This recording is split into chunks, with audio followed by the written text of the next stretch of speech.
Diphthongs are very important sounds of human languages. There are languages which have quite a wide range of diphthongs. And there might be some languages where diphthongs are not possible, right? But diphthongs are quite important to be understood and to be described by the students of phonetics and phonology, right? So what is a diphthong is the discussion point for this topic. In order to understand the articulatory features of diphthong, we must know that diphthong is basically a change in quality, right?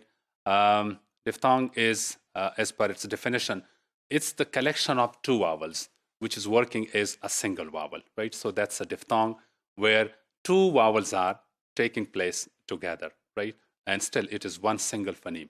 So that's a diphthong. And by change in quality, we mean that it is the starting point which is different in a diphthong and the end point is different. So there is a change. And that's the reason that why diphthongs are called glide. And there is a movement, right? There is a movement in every diphthong. And this movement is important because we are starting with one vowel sound and then we are moving towards another vowel sound. So that movement is basically the central feature of a diphthong. Remember that there are particular features, like the one is that the starting point, like the starting sound in a diphthong, is always more prominent than the ending, right? Because the start is where we are really focusing on the articulation of a specific portion of diphthong, which is in turn a vowel basically. Then we are moving towards another vowel, which is the end point of diphthong, but that is, of course, one more sound, and the end is quite, weak. So the strongest point within a diphthong is the starting point, right? Then a quality is different in simple vowels. Remember that when we call that a diphthong is the collection of two sounds, the mixture of two vowels. Like for example, in this vowel, A, the starting is A and the end is A, right? So this A diphthong, there are two sounds basically. So the quality of A, if it was an individual sound, right? An individual sound and it could have taken place in an isolated form, then the quality of A would be different than the quality of A in diphthong A, right? So this A in a diphthong is the sound which is an individual sound also, but this is not exactly the same individual A, which is the part of A diphthong now. So that A sound in A is different than its individual existing form, right? So that's an important point to be understood. And the point is that is it really the A sound in A?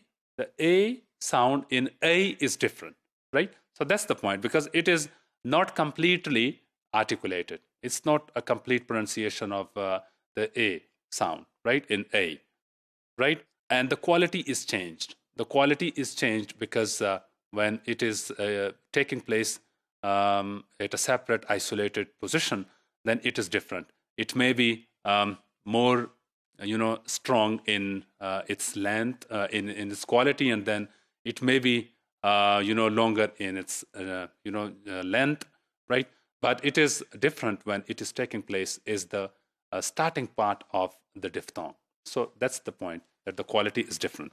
Let me show you diphthongs of British English, which are based on real data, and that data was collected from speakers. And the point is that diphthongs, which are they showing here, are interesting and important. Although we know that the RP accent of English, the BBC English has 8 diphthongs, right?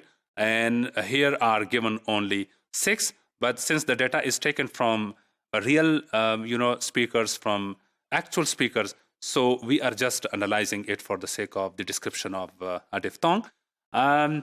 This is the point that the starting of a diphthong is always stronger. And it is also given in this shape that this is darker than, the starting point is darker than the ending point. And ending is always weak, right? So when this shows that when we are to produce this OE diphthong, OE, in words like boy, right? So in this diphthong, what we are basically doing is that the O is quite strong, although it is different than the the individual O, like in horse, horse, O. So this is not actually the O sound, but this is something like this, right? Right, like the maybe like the unstressed form of O, and then the end point, which should be here, like the actual sound is here, but it is finishing before that, right? It is just finishing before that, and this finishing shows that this is not complete A, right? So this is weaker than this A, right? Maybe just shorter than the length of this A sound, or it is different in quality, right? And then we are also shown here that this diphthong is shorter than others, right? Because there is a very little length found here, A, A, A, and A, right? Then we also know from here that these closing diphthong, like the I, right? Hi, right? And this A, they are not similar. They are different because the endpoint of I is somewhere quite before A, but the ending point for A is towards the front, and it is also like different than this I, right? So these are the important features, and we must be able to understand them, and then we should also know how to describe them, because diphthongs are really important in language like English and also in other languages.